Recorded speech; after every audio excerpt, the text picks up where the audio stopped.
नमस्कार, मैं आशीष पाठक आप सभी का स्वागत करता हूं आपके अपने परिवार परीक्षा प्लस में। तो रेलवे टीचिंग जॉब के जो नोटिफिकेशन है वो जारी कर दिया गया है।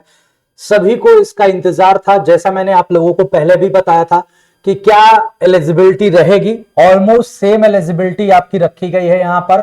और एक बहुत बड़ा मौका दिया गया है प्राइमरी टीचर में, यहां पर बीएड वालों को, रेलवे में बीएड वालों को भी मौका मिलेगा। ये नोटिफिकेशन में ऐसा लग रहा है अब वो गलती से किए हैं या पिछला नोटिफिकेशन रिपीट करने के चक्कर में इन्होंने वो लाइन हटाई नहीं। तो चलिए देख लेते हैं। वैसे मैंने डिटेल में वीडियो बनाई थी इसकी। पहले यहां पर देखिए, नोटिफिकेशन आपका पूरा है। यहां पर जो रजिस्ट्रेशन आपका स्टार्ट हो जाएगा आज से 7 तारीख से, और क्लोजिंग आपका 6 फरवरी है, ये ध्यान रखिएगा। अब इसके बाद से आते हैं हमें क्या क्या मेन जरूरी है। बाकी नोटिफिकेशन आप पढ़ लेना। मेडिकल स्टैंडर्ड इसमें क्या लगेगा, ठीक है, क्योंकि आपके रेलवे के जॉब में कई चीजें होती हैं। वो मेन है आपके क्या, मेडिकल स्टैंडर्ड में बात करें कि आंखों की जांच आपकी होती है, उसमें आपके सबसे पहले अगर बात किया जाए, यहां पर एक बात ध्यान रखना, 2 मिनट रुक जाओ।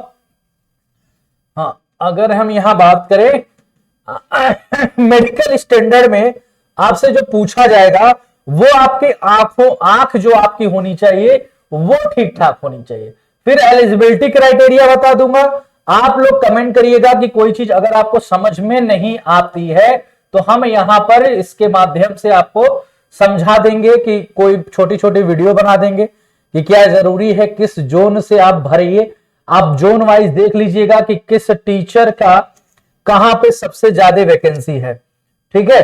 चलिए अगर हम बात करें यहां पर, तो यहां देखिए मेडिकल स्टैंडर्ड की अगर हम बात करें तो मेडिकल स्टैंडर्ड में सबसे पहले B1 चाहिए आपका, physically fit in all respect होना चाहिए। 6/9 और 6/12 आपका विद और विदाउट ग्लास, मतलब विद और विदाउट ग्लास आपका 6/9 या 6/12 से ज्यादा नहीं होना चाहिए, यह ध्यान रखिएगा। 6/9 और 6/12 से ज्यादा आपका नहीं होना चाहिए जो फिजिकली फिट वाला है। और जो नियर विजन है वो 0.6 विद और विदाउट ग्लास, ठीक है। Required must pass colour vision, binocular vision, night vision, mesopic vision, ये सब पास होना चाहिए। C1 मांगा है, डिस्टेंस 6/12 और 6/18 विद और विदाउट ग्लास, मतलब ग्लास वाले भी रहेंगे, लिखा है ना विद और विदाउट ग्लास, ग्लास और बिना ग्लास के साथ भी, ये ध्यान रखिएगा। C2 के बाद यहां डिस्टेंस 6/12 नील विद और विदाउट ग्लास, ये ध्यान रखिएगा। तो ये आपका देखिए ऑलमोस्ट ग्लास वाले हैं अपना। ये मैंने मेडिकल का रेलवे का एक बनाया है, आंख को कैसे जांचते हैं 6/12 6/8, वो आप देख लीजिएगा वीडियो, आपको पता चल जाएगा। चाहे आप आंखों की जांच कराने जाएंगे तो वहां पता चल जाएगा। बोला कैंडिडेट विथ लेजिक सर्जरी में be eligible for medical standard B1 subject to the following criteria belong meet. First, no complication related to lasik surgery are observe in the candidate. दूसरा, lasik surgery should be at least of 1 year duration and the same should be sustained with the medical certificate issued by the specialist of the institution where surgery was performed, ठीक है। कुल मिलाकर कहने का मतलब है कि लेजर ऑपरेशन चलेगा, और लेजर ऑपरेशन आपका कम से कम 1 साल का हो जाना चाहिए, और कोई भी कॉम्प्लिकेशन ना हो लेजिक सर्जरी में आपके, तो वो सब चीजें आपके यहां पर चलेगा, ये ध्यान रखिएगा। इसके बाद से किसमें चलेगा, B1 पे चलेगा। जहां पर B1 है तो जब B1 में चलेगा तो C1 C2 में चलेगा ही चलेगा, ये ध्यान रखिएगा। अब आगे हम आते हैं और क्या क्या जरूरी है हमारे लिए। ये देखो, रुको रुको रुको, ये आपका हैंग किया, आते अब। हाँ, यहां पर आपसे क्या किया है, एज लिमिट की बात की गई है। आप सभी लोग भर सकते हैं, एज लिमिट की बात है।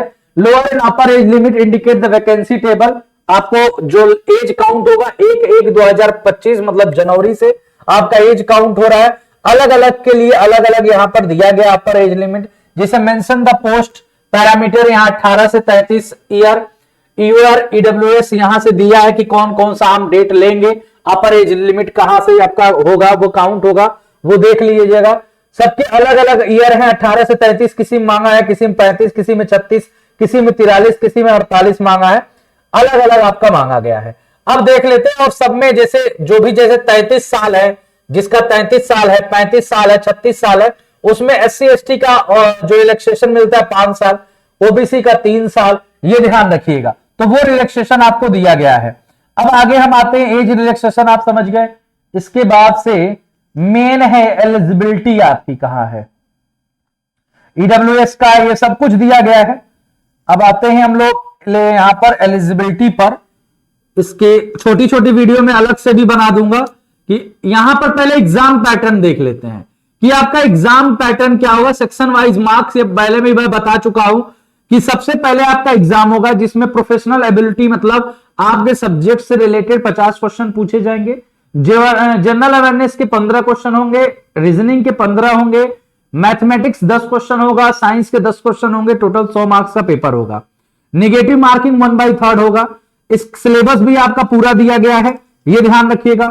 उसके बाद से मैंने बताया था परफॉर्मेंस टेस्ट और टीचिंग स्किल टेस्ट होता है, जिसमें आपका CBT apart from the CBT 100 marks brought to para 3.8 teacher will be subjected to perform performance test, PT and teaching skill test.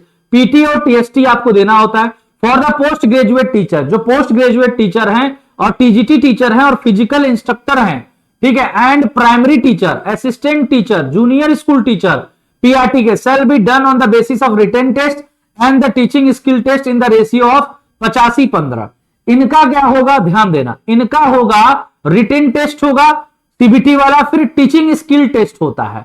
इनका जो होता है परफॉर्मेंस टेस्ट नहीं होता है। परफॉर्मेंस टेस्ट मतलब जो डांस के टीचर होते हैं, जो म्यूजिक के टीचर होते हैं, उनका परफॉर्मेंस टेस्ट होता है। तो इनका 85-15 का देखा जाता है, ठीक है। स्किल टेस्ट 15 का जुड़ता है, 85 आपका जो सीबीटी हुआ है वहां से लिया जाएगा। अब बोला है म्यूजिक टीचर, टीजीटी में आपके म्यूजिक टीचर, टीजीटी में क्राफ्ट वाले, टीजीटी में ड्राइंग वाले। तो ड्राइंग है, म्यूजिक है, डांस वाले होंगे, तो इनकी क्या होगी, इनका परफॉर्मेंस भी देखा जाएगा। तो इनके साथ सीबीटी के साथ साथ परफॉर्मेंस टेस्ट भी होगा और स्किल टेस्ट भी होगा। तो 60-25-15 के रेशियो में होगा।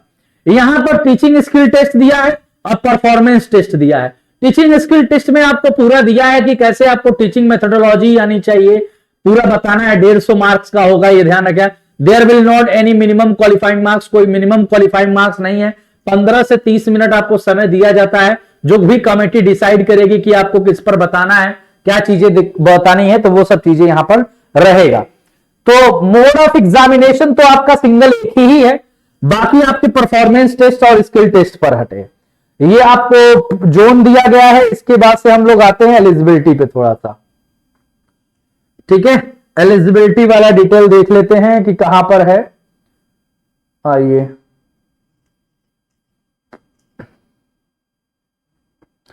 आप एलिजिबिलिटी डिटेल देख लेते हैं। यहां पर पूरा आपको जो भी सर्टिफिकेट चाहिए ओबीसी का, इन सभी का परफॉर्मा दिया गया है, इसके अकॉर्डिंग आप बनवा लीजिएगा।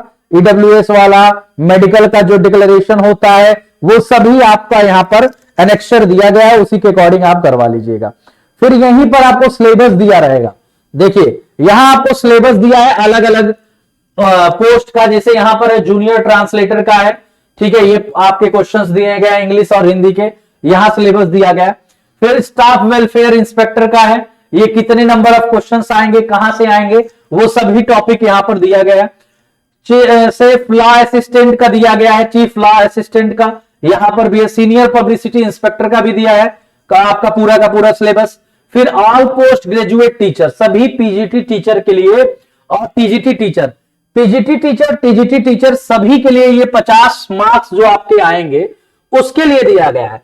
50 मार्क्स में आपके सब्जेक्ट नहीं आएंगे, क्या आएगा, साइकोलॉजी ऑफ एजुकेशन आएगा, sociology and education India context आएगा, एजुकेशन कल्चर ह्यूमन वैल्यू आएगा, डेमोक्रेसी एंड एजुकेशन आएगा। मतलब सब कुछ एजुकेशन फील्ड से आएगा, ना कि आपके सब्जेक्ट से कुछ यहां पर देखने को मिलेगा। जो होगा आपका वो टीचिंग स्किल टेस्ट में होगा। तो सब 50 क्वेश्चन आपके इसी सिलेबस से आएगा जो दिया गया है, तो इसे आप कवर कर लीजिएगा। आपके सब्जेक्ट नॉलेज नहीं पूछेगा जितने भी हैं। फिजिकल ट्रेनिंग इंस्ट्रक्टर जो है पीटीआई, उनके लिए अलग से सिलेबस जारी किया गया है। बाकी सभी टीजीटी और पीजीटी के लिए वो तो पूछेगा ही 50 क्वेश्चन। असिस्टेंट टीचर जो है, ये असिस्टेंट टीचर का 50 क्वेश्चन का सिलेबस बस इतना सा है। Education psychology, education technology, teaching learning process and communication skill से दिया गया। अब इसके बाद हम आते हैं म्यूजिक टीचर का सिलेबस यहां दिया गया है, कितने क्वेश्चन कहां से पूछे जाएंगे ये सब दे दिया है, नंबर ऑफ क्वेश्चन किस पार्ट से आएंगे। फिर लैब असिस्टेंट ग्रेड 3 का दिया गया है यहां पर कि कहां से आपको क्वेश्चंस पूछे जाएंगे, तो ये नोटिफिकेशन अच्छे से पढ़ लेना। अब ये किसका है, यहां देख लें एक बार, ये किसका, बायोलॉजी लेबोरेटरी असिस्टेंट स्कूल, ये आपका सिलेबस दिया है, खतरनाक इनका सिलेबस दिया गया है, आप देख रहे हैं पूरे यूनिट वाइज दिया गया है असिस्टेंट का। फिर लाइब्रेरियन का आपका 50 क्वेश्चन का ये सिलेबस दिया गया है। फिर प्राइमरी टीचर की बात करते हैं, पीआरटी की बात करें तो प्राइमरी टीचर में देखिए आपके क्या है, प्राइमरी टीचर रेलवे और प्राइमरी टीचर, इसमें अंडरस्टैंडिंग द लर्नर, लर्नर को क्या समझना है, जैसे कॉन्सेप्ट ऑफ ग्रोथ, ये पूरा सीडीपी वाला पार्ट है, cognitive socio emotional moral deviations, understanding adolescence, understanding teaching learning, ये सब आपको पूरा का पूरा साइकोलॉजी वाला पार्ट है। ठीक है, तो यहां से आपको कितने कितने क्वेश्चंस बनेंगे, जैसे स्कूल ऑर्गेनाइजेशन एंड लीडरशिप, ये आपका 4 से 6 क्वेश्चन बनेगा। Perspectives in education, national education policy, इनसे 2 से 3 क्वेश्चन, मतलब 50 नंबर का ये आपको दिया गया है, सब्जेक्ट कुछ भी नहीं पूछा जा रहा है। फिर पब्लिक प्रोसिक्यूटर का है सिलेबस, ये दिया गया है। ठीक है, यहां पर उसके बाद सभी के अलग अलग सिलेबस आपको दिए गए, साइंटिफिक असिस्टेंट का सिलेबस दिया गया है। अब हम आते हैं एक बार आपका एजुकेशन क्वालिफिकेशन चेक कर लेते हैं। ठीक है, एजुकेशन क्वालिफिकेशन चेक कर लेते हैं कि किसके क्या है। जैसे पोस्ट ग्रेजुएट के बारे में अगर मैं बताऊं, पोस्ट ग्रेजुएशन कॉमर्स में, ठीक है, पोस्ट ग्रेजुएशन टीचर कॉमर्स के लिए क्या चाहिए आपका पद, इसके लिए देखो पोस्ट ग्रेजुएशन पहले बोला मास्टर डिग्री आपको चाहिए, जैसे एमकॉम हो गया बिजनेस में, और बीएड चाहिए, और हिंदी इंग्लिश में पढ़ाने की आपकी नॉलेज होना चाहिए, ध्यान रखिएगा। Post graduation teacher commerce mail का अलग आया है, तो उसमें क्या है भाई, मास्टर डिग्री तो अनिवार्य है, बीएड भी आपको चाहिए, हिंदी इंग्लिश में आपकी प्रोफिशिएंसी होनी चाहिए, हिंदी के लिए भी मास्टर डिग्री चाहिए। तो जो भी सब्जेक्ट आपका है, ध्यान देंगे, पोस्ट ग्रेजुएट टीचर में आपका क्या मांगा है, मास्टर के साथ साथ बीएड होना जरूरी है। और आगे आते हैं, पोस्ट ग्रेजुएट पॉलिटिकल साइंस की वैकेंसी आई है, बंगाली की आई है, इंग्लिश मीडियम बायोलॉजी की आई है, तो सेम चीज मांगा है आपका, किसमें मास्टर होना चाहिए, पोस्ट ग्रेजुएशन में मास्टर आपका इनमें से कोई हो, जैसे आप botany, zoology, life science, bioscience, genetic, biotechnology, plants physiology, provided they have study in zoology at graduation level. ठीक है, इन सभी में अगर आपने मास्टर डिग्री किया है, ध्यान देना, बायोलॉजी वाले जितने भी हैं, अगर इन सभी सब्जेक्ट में MSc course for regional college of education of NCERT in subject में अगर मास्टर हो आप और ग्रेजुएशन लेवल पर जूलॉजी पढ़े हो तो आप एलिजिबल हो। Master degree recognised university at least 50% marks, अब 50% मार्क्स मास्टर डिग्री में चाहिए, ये ध्यान रखिएगा, हर जगह 50% मार्क्स बोला है आपसे, तो 50% marks zoology, life science, bio science, genetic, microbiology, biotechnology, molecular, bioplant physiology, and then have study botany and zoology at graduation level. ठीक है, या तो ये है आपके पास, तो आप एलिजिबल हो। ठीक है, मास्टर आपका इन जितने भी सब्जेक्ट दिए हैं, बायो साइंस, जेनेटिक, माइक्रोबायोलॉजी में हो, ठीक है, तो एटलीस्ट आप ग्रेजुएशन लेवल पे बॉटनी और जूलॉजी पढ़े हो, ठीक, तभी आप एलिजिबल हो गए। ऑलरेडी मैंने अलग अलग बनाया इसकी वीडियो, बीएड तो चाहिए ही चाहिए। ठीक है, बायोलॉजी इंग्लिश मीडियम मतलब इंग्लिश मीडियम में पढ़ाने वाले होते हैं, ये ध्यान रखिएगा। आगे आते हैं, और आगे क्या है, पोस्ट ग्रेजुएशन इंग्लिश का है आपका, इकोनॉमिक्स का भी टीचर के निकले हैं, 50% मार्क्स के साथ मास्टर इकोनॉमिक्स होना चाहिए। केमिस्ट्री में भी आपका 50% के साथ केमिस्ट्री में मास्टर होना चाहिए। ठीक है, पोस्ट ग्रेजुएट टीचर मैथ में भी आपका एमएससी मैथ से होना चाहिए, ये ध्यान रखिएगा, साथ ही साथ बीएड होना चाहिए। अगर आपने 2 ईयर का integrated post graduate MSc course किसी भी रीजनल कॉलेज इंस्टीट्यूशन से किया है, एनसीईआरटी से, तब परसेंटेज नहीं देख रहा है, लेकिन मास्टर डिग्री आप किसी यूनिवर्सिटी से की हो तो 50% मार्क्स एग्रीगेट आपके मैथमेटिक्स और अप्लाइड मैथमेटिक्स में होने चाहिए। तो सब में आपका ओवरऑल अगर हम बात करें तो मास्टर डिग्री आपका मांगा है। अब उसके बाद पोस्ट ग्रेजुएशन में, तो पोस्ट ग्रेजुएशन के देखिए हिस्ट्री का है, होम साइंस का भी आया है, आपका फिजिक्स का टीचर का आया है, मेल फीमेल दोनों आया है। इसके बाद से कंप्यूटर साइंस टीचर पीजीटी आया है। क्या मांगा है पीजीटी कंप्यूटर साइंस में कि आपका 50% के साथ बी या बीटेक सीएसआईटी होना चाहिए।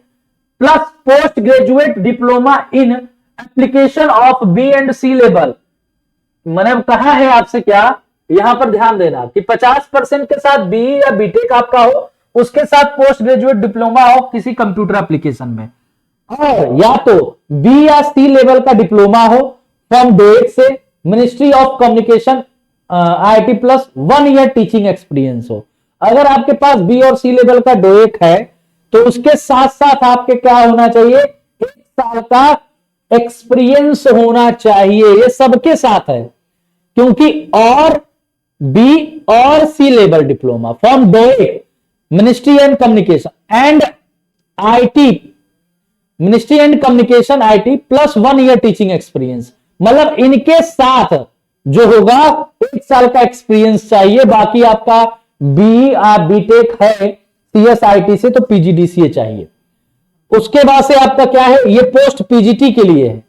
फिर या तो एमएससी कंप्यूटर साइंस या एमसीए आप किए हो तो आपका 1 साल का टीचिंग एक्सपीरियंस चाहिए।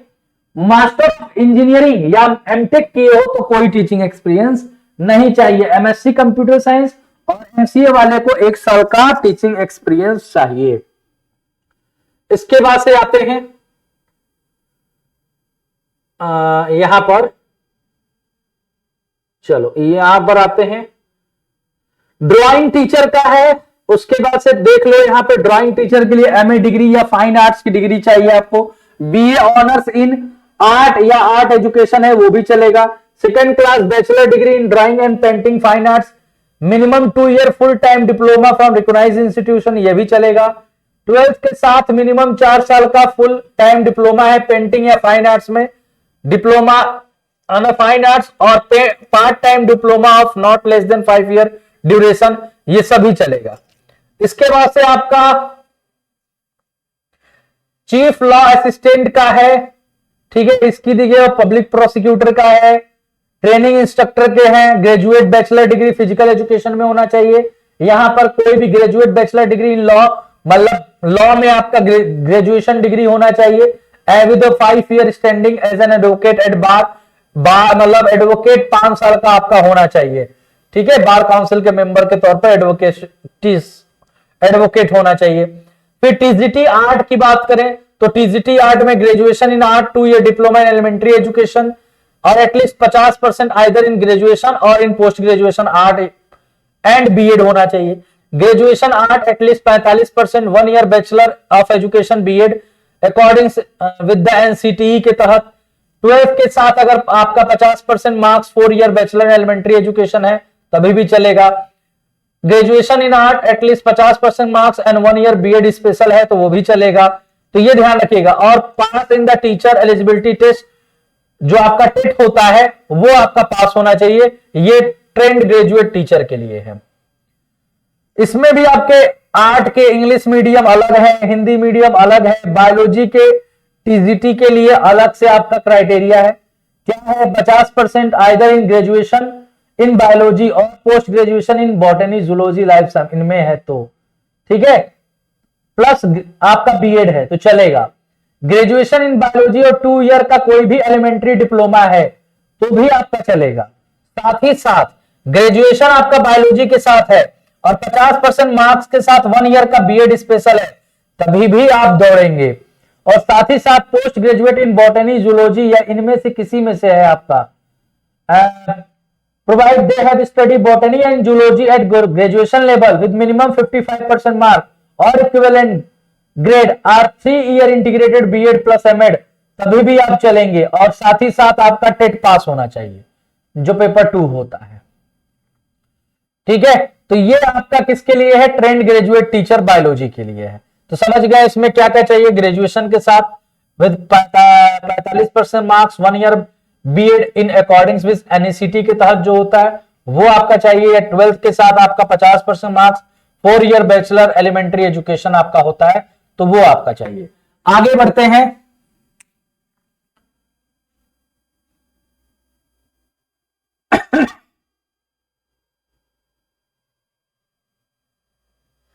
ट्रेंड ग्रेजुएट टीचर इंग्लिश के लिए, इंग्लिश के लिए क्या चाहिए, at least 50% marks either in graduation या ग्रेजुएशन में और in post graduation in English and BEd, मतलब 50% मार्क्स आपका या तो ग्रेजुएशन में या तो मास्टर में होगा तो चल सकता है। अगर मान लो किसी के ग्रेजुएशन में नहीं है, मास्टर में है तो भी चलेगा, प्लस बीएड होना चाहिए। ठीक है, ये लाइन यही बता रही है।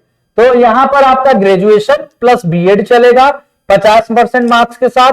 जिसके ग्रेजुएशन में 50% नहीं है, तो अगर मास्टर में 50% है तभी भी वो टीजीटी के लिए अप्लाई कर सकता है। कुल मिला के कहने का, और साथ ही साथ इसमें टेट पेपर माना है। जो टेट होता है सेंट्रल के द्वारा वो क्वालिफाई होना चाहिए। फिर आपका ज्योग्राफी के लिए सेम चीज है। ज्योग्राफी में आपका ग्रेजुएशन हो या पोस्ट ग्रेजुएशन हो, क्योंकि 50% अगर ज्योग्राफी में यहां नहीं है तो कम से कम यहां हो। तो वही बात है, 50% होना जरूरी है, प्लस बीएड प्लस टेट आपका क्वालिफाई होना चाहिए। हिंदी टीचर के लिए जान लो, सेम चीज है। 50% आइदर इन ग्रेजुएशन, या तो ग्रेजुएशन में हो या आपका पोस्ट ग्रेजुएशन में हो, तभी भी आप एलिजिबल हैं, कोई दिक्कत नहीं होगी। और साथ ही साथ आपका बीएड होना चाहिए, यहां पर साफ साफ लिखा है एंड बीएड। अब हम थोड़ा सा आते हैं प्राइमरी टीचर के पास। बाकी टीजीटी का सभी वही है, सेम चीज है। आपका बैचलर डिग्री प्लस टेट आपका क्वालिफाई होना चाहिए। टीजीटी में सब कुछ वही है। अब हम थोड़ा प्राइमरी टीचर पे आते हैं। देखो अलग अलग सबके आए हैं, सभी के टीचर के हैं जॉब यहां पर। अब आते हैं हम लोग junior scientist, music teacher, librarian हो गया। रेलवे, प्राइमरी रेलवे टीचर की बात करते हैं। प्राइमरी रेलवे टीचर में आपका क्या है, 12+2 स्टेज और equivalent with at least 50% marks, 2 year diploma elementary education, DLEd है तभी भी आप भर सकते हो। साथ ही साथ आप यहां पर देखो graduation with at least 50% marks and bachelor of education. मतलब इस प्राइमरी टीचर के लिए, जहां से अगर हम बात करें प्राइमरी टीचर में बीएड को बाहर कर दिया गया था, यहां इन्होंने मांगा है कि भाई ग्रेजुएशन के साथ अगर आपका बीएड है तो आप एलिजिबल हैं इस प्राइमरी के लिए। Pass in teacher eligibility test to be conducted by appropriate government in according with the guideline frame by NCT for the purpose. आपको टेट क्वालिफाई होना चाहिए। अब प्राइमरी का है तो पेपर 1 होना चाहिए। ठीक है, तो देख रहे हो कि यहां पर प्राइमरी टीचर के लिए बीएड अलाउ कर दिया गया है। यहां प्राइमरी टीचर इंग्लिश, यहां भी graduation at least 50% marks plus BEd. ठीक है, तो आप ये सोच सकते हो कि यहां पर बीएड वालों को एक अच्छा मौका मिला है। Primary teacher maths English medium, इसके लिए graduation 50% marks, bachelor of education मांगा है। इसके बाद आ जाओ, हाँ science English medium primary teacher, same चीज है। प्राइमरी के मैथ साइंस अलग अलग। अब असिस्टेंट टीचर जो है इसमें आपका क्या है, 10+2 के साथ साथ 50% मार्क्स के साथ 2 साल का एलिमेंट्री एजुकेशन होना चाहिए, ग्रेजुएशन एंड 2 ईयर डिप्लोमा।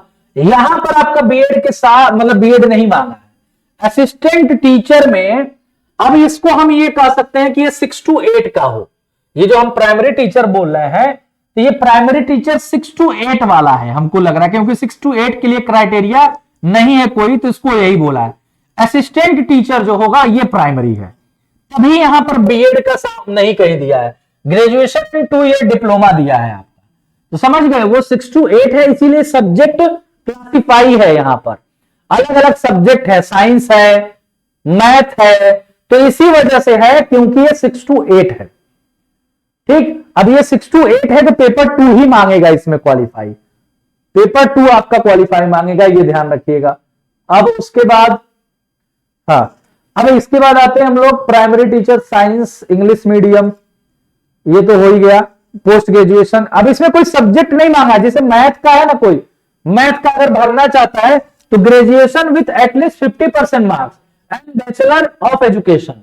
मतलब ये कोई जरूरी नहीं कि आप किस सब्जेक्ट से हो, इसके लिए, इसके मैथ टीचर के लिए सब्जेक्ट का कॉम्बिनेशन नहीं मान्य है। अब असिस्टेंट टीचर की बात किया जाए तो इसमें आपका भाई ग्रेजुएशन के साथ डीएलएड वाले ही अप्लाई कर सकते हैं, बाकी आपके अप्लाई नहीं कर सकते हैं। प्राइमरी टीचर बंगाली और प्राइमरी टीचर हिंदी, इसमें भी आपका ग्रेजुएशन एटलीस्ट 50% मार्क्स। ठीक है, ये ध्यान रखिएगा। और आगे बढ़ते हैं तो प्राइमरी टीचर तमिल भी है, अलग अलग है। यहां पोस्ट आपको दिया गया है किस जोन में, अहमदाबाद में सिर्फ 2 पोस्ट हैं और अजमेर में 2 पोस्ट हैं, टीचर का पोस्ट ही नहीं है। बैंगलोर में आपके टीजीटी की पोस्ट है, हिंदी है, इंग्लिश है, सोशल साइंस है। अब यहां पर सबसे ज्यादा है देखा जाए तो भोपाल में। तो ऐसे एक एक अगर पोस्ट की बात करोगे तो सब में एक एक दो दो तीन तीन ऐसे पोस्ट मिलेगा। ये ध्यान देखो, ये सब में एक एक दो दो, ये कहीं बिलासपुर का है जिसमें सबसे ज्यादा टीचर के पोस्ट हैं। तो वो भी अगर कैटेगरी वाइज देखोगे तो एक एक दो दो तीन तीन, तो आप समझ ही रहे हो टोटल 1000 वैकेंसी ही है, तो कितने पोस्ट हो ही जाएंगे अगर जोन वाइज इसको डिवाइड करोगे। तो ये जोन वाइज आपका पड़ा हुआ है, आप देख सकते हैं। हम एक वीडियो बना देंगे कि किस जोन में किस टीचर की वैकेंसी सबसे ज्यादा है। और उसी मोस्ट इंपॉर्टेंट जैसे इंग्लिश, हिंदी, मैथ के जो साइंस के टीचर हैं इन्हीं का मैं बताऊंगा, रीजनल का नहीं बनाऊंगा।